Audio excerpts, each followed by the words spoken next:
Hello friends, आज की इस वीडियो में हम बात करेंगे ट्रांसमिशन लाइन अगर टूट जाए तो क्या होगा। चाहे आप इलेक्ट्रिकल फील्ड से हैं या नहीं है, सबको इस बात को जानने की जिज्ञासा जरूर होती है कि ट्रांसमिशन लाइन अगर टूट जाए तो क्या होगा। ये जो ट्रांसमिशन लाइन होती है, ये बहुत ज़्यादा पावर ट्रांसमिट करती है, लगभग लाखों हज़ारों वोल्ट्स में। क्या होगा, ये जो ट्रांसमिशन लाइन है अगर टूट के कहीं गिर जाए, क्या पॉसिबिलिटी है या क्या खतरा हो सकता है उस लाइन से। तो इस वीडियो में हम उसके बारे में बात करेंगे। सबसे पहले, जो ट्रांसमिशन लाइन है उसका टूटना बहुत ही ज़्यादा रेयर है। इसका रीज़न ये है क्योंकि हम ACSR यूज़ करते हैं। ACSR की फुल फॉर्म होती है एल्यूमिनियम कंडक्टर स्टील रेनफोर्स्ड, जिसमें एल्यूमिनियम के कंडक्टर के बीच में स्टील को डाला जाता है, जिससे कि उस कंडक्टर को बहुत मजबूती मिलती है। पर फिर भी एक बार सोच के देखते हैं कि अगर किसी रीज़न से केबल टूट जाती है, अब वो रीज़न कोई भी नेचुरल कैलामिटीज हो सकती है, साइक्लोन, आंधी तूफान, या कोई लाइटनिंग हिट कर गई और केबल टूट गई, तो इस केस में क्या होने के चांसेस हैं। तो अब इसमें तीन केस बनते हैं। पहला केस कि कंडक्टर टूट के किसी दूसरे कंडक्टर पे गिर जाए, जैसे कि आप पिक्चर में देख पा रहे हैं, लाइन टू लाइन फॉल्ट बोलते हैं उसको। तो पहले केस में अगर एक कंडक्टर टूट के दूसरे कंडक्टर पे गिर जाए, और ऐसा होना मुमकिन है क्योंकि हम अगर देखेंगे तो ट्रांसमिशन लाइन में बहुत सारी लाइंस जाती है। तो उस केस में अगर एक केबल टूट के दूसरे केबल पे गिर जाए तो ये होना पॉसिबल है। और अगर एक कंडक्टर दूसरे कंडक्टर पे गिरता है तो इसको टेक्निकल लैंग्वेज में, जैसे मैंने आपको बताया, लाइन टू लाइन फॉल्ट बोलते हैं, क्योंकि कंडक्टर को हम लाइन कहते हैं और एक लाइन दूसरी लाइन पे गिरे तो उसे लाइन टू लाइन फॉल्ट बोलते हैं। तो एक एबनॉर्मल कंडीशन है जिसमें करंट जिस तरह से फ्लो हो रहा था अब उस तरह से फ्लो नहीं होगा। अब दूसरी कंडीशन है जिसमें कंडक्टर ग्राउंड पे गिर जाए, तो इसे लाइन टू ग्राउंड फॉल्ट बोलते हैं, क्योंकि ग्राउंड को लाइन कंडक्टर ने टच किया है। और अगर कंडक्टर टावर को भी टच करेगा तो उसे भी लाइन टू ग्राउंड फॉल्ट ही कहेंगे, क्योंकि टावर भी ग्राउंड से ही टच है। और ऐसा भी हो सकता है कि कंडक्टर टूट भी जाए और ना ही वो जमीन पे लगे, ना टावर पे लगे और ना किसी दूसरी केबल पे जाए, वो उस केस में सिर्फ लटकता रहे। तो ये तीन पॉसिबिलिटी हो सकती है। तो मान लीजिए लाइन टू लाइन फॉल्ट होता है या लाइन टू ग्राउंड फॉल्ट होता है, तो उस वक्त लाइन है वो सप्लाई या जनरेटिंग स्टेशन से बहुत ज़्यादा करंट ड्रॉ करेगी और कंडक्टर से बहुत ज़्यादा करंट फ्लो होगा। और अगर बहुत ज़्यादा करंट फ्लो हो रहा है तो कॉपर लॉसेस बढ़ जाएंगे, जो I2R है वो बढ़ जाएंगे, सिस्टम अनएफिशिएंट हो जाएगा और साथ ही जितना इलेक्ट्रिकल इक्विपमेंट्स है वो डैमेज होने का खतरा है। तो अब समझना ये है कि अगर कंडक्टर ग्राउंड पे लग जाए तो बहुत ज़्यादा करंट क्यों फ्लो होता है। तो इसको अच्छे से समझने के लिए करंट से रिलेटेड तीन नियमों का जानना बहुत ज़रूरी है। पहला नियम कि करंट तभी फ्लो होता है जब क्लोज सर्किट होता है, तभी करंट फ्लो होता है। और दूसरा नियम, करंट के बीच में अगर पोटेंशियल डिफरेंस होगा, यानी एक पोटेंशियल ज़्यादा होगा और एक पोटेंशियल कम होगा, तभी करंट फ्लो होगा। जैसे कि अगर हम बैटरी की बात करें तो बैटरी का एक टर्मिनल पॉजिटिव होता है और एक टर्मिनल नेगेटिव, मतलब पॉजिटिव हाई पोटेंशियल पे होता है as compare to negative terminal, इसीलिए करंट फ्लो होता है। तो अगर हम 9 वोल्ट की बैटरी की बात करें तो उसका मतलब ये है कि नेगेटिव टर्मिनल के कंपैरिजन में पॉजिटिव टर्मिनल जो है वो 9 वोल्ट ज़्यादा है। ये पोटेंशियल डिफरेंस जो है वो 9 वोल्ट है और इसी पोटेंशियल डिफरेंस की वजह से आपका करंट फ्लो होता है। ये जो 9 वोल्ट का डिफरेंस है यही एक्चुअली आपका करंट फ्लो करवा रहा होता है। जो वोल्टेज होती है वो कोई करंट फ्लो नहीं कराती। अगर ये दोनों ही पॉइंट 9 वोल्ट के होंगे तो इन दोनों के बीच में पोटेंशियल डिफरेंस जीरो होगा और करंट फ्लो नहीं होगा। तो आप अगर इसके अक्रॉस कोई लोड भी लगा देते हैं तो लोड नहीं चलेगा, मतलब उसमें करंट फ्लो नहीं होगा। तो पोटेंशियल डिफरेंस का होना बहुत ज़रूरी होता है। अब आते हैं तीसरे पॉइंट पे। तो तीसरा पॉइंट वो है कि करंट हमारा वहीं पे फ्लो होता है जहां पे हमारा रेजिस्टेंस कम होता है। जहां पे रेजिस्टेंस ज़्यादा होगा वहां पे करंट फ्लो नहीं होगा। तो करंट के फ्लो होने के लिए जो रेजिस्टेंस या इम्पिडेंस है वो कम होना चाहिए। तो ये जो तीन नियम मैंने आपको बताए हैं, ये इतने इंपॉर्टेंट नियम है कि इलेक्ट्रिकल की आधे कॉन्सेप्ट या आधे सर्किट जो है वो इन्हीं नियम से आपको समझ आ जाएंगे।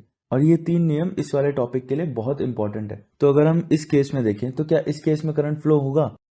तो इसका आंसर है करंट फ्लो होगा, क्योंकि वहां पे पोटेंशियल डिफरेंस है। जो अर्थ का पोटेंशियल डिफरेंस है वो जीरो है और फेज का पोटेंशियल डिफरेंस बहुत हाई होता है, क्योंकि हाई ST लाइन है तो ट्रांसमिशन लाइन में हाई वोल्टेज फ्लो हो रही है तो पोटेंशियल डिफरेंस बहुत ज़्यादा होगा। अब जितना पोटेंशियल डिफरेंस होगा उतने ही तेजी से करंट फ्लो करेगा या करंट ड्रॉ करेगा, और जो बहुत हाई करंट होगा। और अगर हम बात करें कि अर्थ का रेजिस्टेंस, तो अर्थ का रेजिस्टेंस बहुत कम होता है। तो जब कंडक्टर अर्थ को टच कर रहा है तो जितना ज़्यादा करंट होगा वो फ्लो करने की कोशिश करेगा। तो अब कंडक्टर ज़मीन पे तो गिर गया। तो अब कंडक्टर ज़मीन पे गिरने के बाद क्या होगा? तो उसकी वजह से, अगर कंडक्टर ज़मीन पे गिरा है तो उसकी वजह से तो उसके आसपास वोल्टेज फैल जाएगी। और यही अगर मान लीजिए कंडक्टर 132 केवी का है, तो उस केस में जब वोल्टेज फैलेगी तो पहले आपको कुछ कम मिलेगी, जैसे 100 केवी, उसके बाद और कम हो जाएगी, जैसे 90 केवी, 80 केवी, 70 केवी, मतलब इस हिसाब से वो वोल्टेज कम होती जाएगी। यानी कि जैसे आप कंडक्टर से दूर जाएंगे तो वोल्टेज कम होती जाएगी और पास आएंगे तो वोल्टेज बढ़ती जाएगी। इसे कहते हैं पोटेंशियल ग्रेडियंट। और अगर बाई चांस कोई इंसान उस रीजन में खड़ा है तो बिना कंडक्टर के कांटेक्ट में आए भी उसे बहुत जोर का झटका लग सकता है और वो मर सकता है। तो अब इसकी वजह क्या हो सकती है? सपोज करो अगर बंदा, जैसे अगर हम इस पिक्चर की बात करें, अगर बंदा 14 केवी पे खड़ा है और 16 केवी पे खड़ा है, तो यहाँ पे तो पोटेंशियल डिफरेंस आ गया। पोटेंशियल डिफरेंस की वजह से करंट फ्लो करेगा, बहुत ज्यादा वोल्टेज और बहुत ज्यादा करंट होने की वजह से बंदा मर सकता है। पर अगर इस केस में कोई बंदा सरवाइव कर रहा है या बचा हुआ है, तो उस टाइम पे उसको दोनों पैरों को एक साथ ले आना है और जंप करते हुए किसी तरीके से उस रीजन से बाहर निकलने की कोशिश करनी है। क्योंकि अगर आप एक पॉइंट पे ले आएंगे दोनों पैरों को, तो आपका एक ही पॉइंट पे पोटेंशियल होगा और एक ही वोल्टेज होगा। तो आपको वोल्टेज कभी मारता नहीं है, आपको हमेशा वोल्टेज डिफरेंस मारेगा। तो आपके दोनों पैर पे डिफरेंस वोल्टेज नहीं होना चाहिए, सेम वोल्टेज मेंटेन करके आपको जंप करते हुए बाहर आना है, कुछ इस तरह से। तो आपको क्लियर हुआ होगा कि करंट के 3 नियमों को मैंने आपको क्यों बताया था। और एक बात और, ये स्टेप पोटेंशियल जो है ये ज़रूरी नहीं कि आपको तभी लगेगा जब आपका कंडक्टर ज़मीन पे गिरा होगा। ये नॉर्मल कंडीशन में भी आपको देखने मिल सकता है। तो जब सर्ज वोल्टेज आती है, सर्ज वोल्टेज होती है कुछ समय के लिए, जब बहुत ज़्यादा वोल्टेज आ जाता है तो उसे सर्ज वोल्टेज कहते हैं। तो इसके लिए मैं एक अलग से वीडियो बना दूंगा। तो जब भी ये सर्ज वोल्टेज आता है तो हम उसको ग्राउंड कर देते हैं, क्योंकि ये हमारे सिस्टम के लिए काफ़ी नुकसानदायक होती है। तो ग्राउंड कैसे करते हैं? तो ये जो आप टावर देख रहे हैं, जो सपोर्टिंग स्ट्रक्चर है, तो इसके ही थ्रू उसको ग्राउंड किया जाता है। तो तभी कोई इंसान उस टावर के पास भी खड़ा हो रहेगा तो उसको इतना हाई वोल्टेज लगेगा कि वो मर सकता है।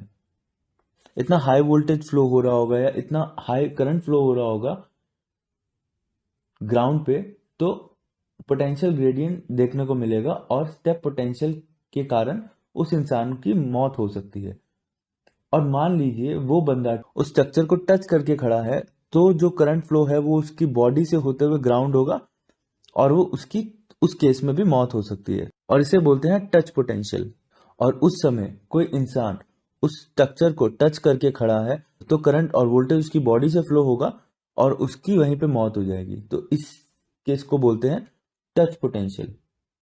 अभी जो फॉल्ट कंडीशन आती है ये बहुत कम देर के लिए आती है, कि अगर लाइन टू लाइन फॉल्ट है या लाइन टू ग्राउंड फॉल्ट है तो ये बहुत कम समय के लिए होती है। क्योंकि जिस भी स्टेशन से लाइन आ रही होती है वहां पर सेफ्टी डिवाइसेस लगे होते हैं, जैसे रिले, सर्किट ब्रेकर होते हैं, जो कि रिले सेंस करती है कि फॉल्ट आया है, लाइन टू लाइन आया है या लाइन टू ग्राउंड फॉल्ट आया है। जो जैसे ही सेंस करती है वैसे ही इंडिकेटर लाइट ऑन कर देती है और साथ ही सर्किट ब्रेकर को ट्रिप होने का कमांड भी दे देती है, और पूरी लाइन में से जो करंट फ्लो हो रहा होता है वो बंद हो जाता है। अब मान लीजिए कोई बड़ा लाइन ट्रिप हो जाता है, तो इतना high voltage AC transmission line लगभग 1200 मेगावाट से लेके 2400 मेगावाट तक कैरी कर रहा है, और ये इतना ज़्यादा होता है कि इससे आपकी सिटी या स्टेट चल सकते हैं। तो इतना बड़ा ट्रांसमिशन लाइन अगर अचानक से ट्रिप हो जाता है तो पूरे सिस्टम का सिंक्रोनाइजेशन होगा वो बिगड़ जाएगा। अब डिमांड और सप्लाई के बीच में गड़बड़ी हो जाएगी, क्योंकि क्योंकि हर वक्त जितना बिजली हम जनरेट करते हैं उतनी ही बिजली को हमें यूज भी करना जरूरी होता है। उसे हम स्टोर नहीं करके रख सकते किसी बैटरी वगैरह में। इसीलिए डिमांड और सप्लाई के बीच में हमेशा बैलेंस होता है, और अचानक से अगर कंडक्टर टूटने की वजह से इतना सारा डिमांड वो डिस्कनेक्ट हो जाता है, यानी कि सप्लाई बढ़ गई और डिमांड कम हो गई, तो उस केस में सप्लाई और डिमांड के बीच में गड़बड़ी हो जाएगी और आपका पूरा जो सिस्टम है वो अनस्टेबल हो जाएगा। अब अनस्टेबल हो जाएगा तो उसकी वजह से काफ़ी सारी प्रॉब्लम आ सकती हैं सिस्टम में, जैसे कि ब्लैकआउट हो सकता है या सिस्टम में कोई डिवाइस डैमेज हो सकता है। तो ये सारी प्रॉब्लम हम फेस कर सकते हैं अगर सिस्टम अनस्टेबल हो जाएगा, डिमांड और सप्लाई में गड़बड़ी होगी तो। आई होप आज की इस वीडियो से आपको क्लियर हुआ होगा कि अगर हमारी ट्रांसमिशन की लाइन ब्रेक हो जाए तो हमें क्या क्या प्रॉब्लम फेस करनी पड़ सकती हैं, और ये जो केस है ये कितना रेयर है या कितना फ्रीक्वेंट है ये आपको क्लियर हुआ होगा। अगर इस वीडियो से रिलेटेड आपके पास कोई क्वायरी है तो आप कमेंट बॉक्स में पूछ सकते हैं। वीडियो पसंद आई हो तो लाइक और सब्सक्राइब करें। वीडियो देखने के लिए धन्यवाद।